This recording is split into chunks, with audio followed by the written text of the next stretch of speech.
Evet, Şahin Bey Belediyesi olarak mahallelerimize yeni tesisler kazandırarak vatandaşlarımızın hayatını kolaylaştırmaya devam ediyoruz.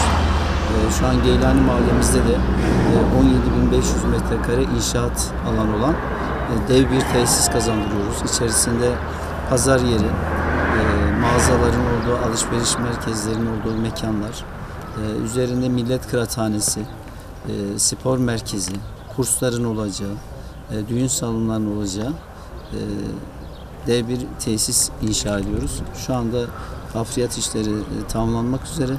Çok yakında temelini atıp inşallah bir yıl gibi kısa bir sürede de böyle büyük bir dev tesisi Geylani Mahallemize ve Güneş Mahallemize, bölgemizin ihtiyacı olan fonksiyonlarıyla birlikte kazandırmış olacağız.